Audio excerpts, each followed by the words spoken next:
Iyo mga boss Noy, good morning, good evening. Yan sa inyo dyan, saan makaisulok sa mundo. Yan, magluto lang tayo ng tinulang seafoods, tuna at saka pusit mga boss Noy. At saka yung sabaw natin mga boss Noy, mayroon yung herbs. Yan, nilagyan natin ng herbs. Yan, yung halo natin, yan bagyo beans, repolyo, sibuyas, luya, kamatis. Ang wala lang dyan ay siling panigang. Pero ox na yan mga boss na yun. Yan, nakasalang nating tubig mga boss na yun. Yan. Papainit na natin. Lulutuin na natin yung tubig. Ha? Lutuin.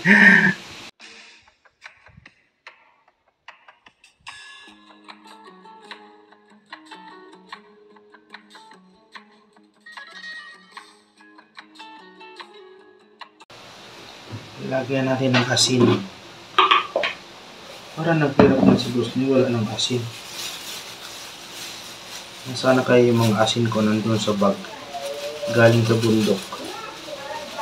Yung mga sobrang asin.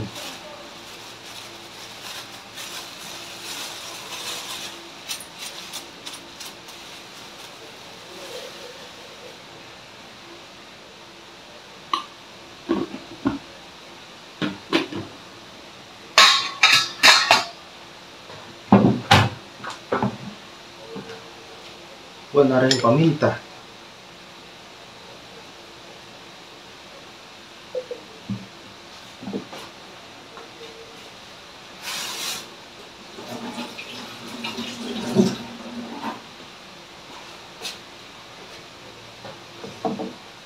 Magic sarap.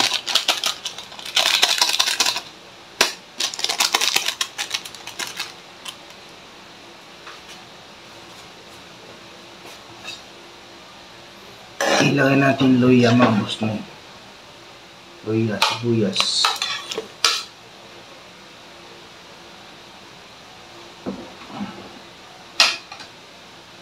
Palakasan ng apoy.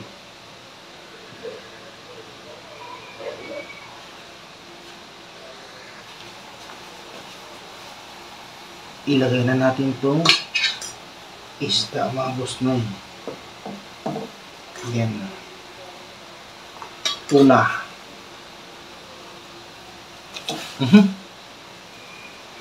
Ngayon ang sabaw.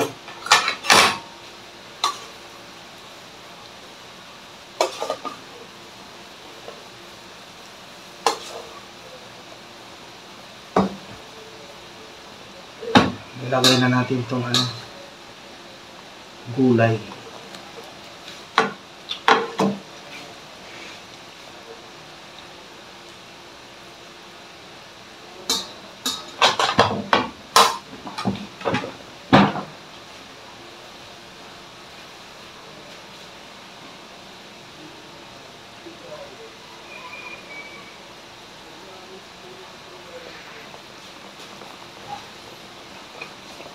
Kumukulo na, kumukulo. Ngayon, tikman natin mouse na yun.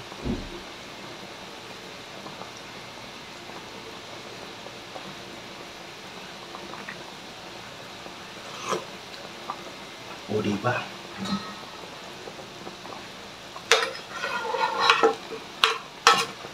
Kakaiba yung sabaw niya mga boss na yun kasi may herbs siya. May herbs.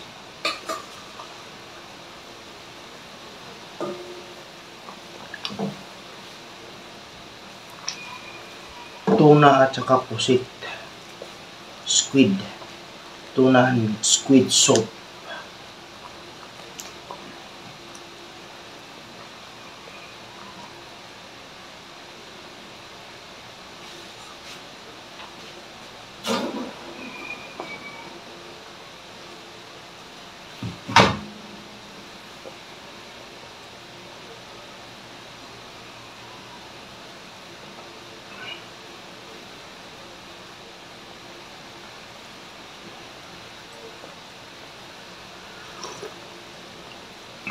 Sarap.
Yan mga boss noy, luto na ating tuna squid soup mga boss noy. Ayan. Yan ang talagang mga available na gulay dito kasi last time nagluto ako may sobra kaya focus na ako ngayon mga boss noy. Sarap na, tsaka nilagyan ko ng herbs yung sabaw, parang masarap pa, masarap i-gropin. Patayin na natin mga boss noy. Yan, salamat sa inyong panunod mga boss noy, at saka huwag kalimutan mag-like, mag-subscribe, magpaalam mga boss noy. Bye.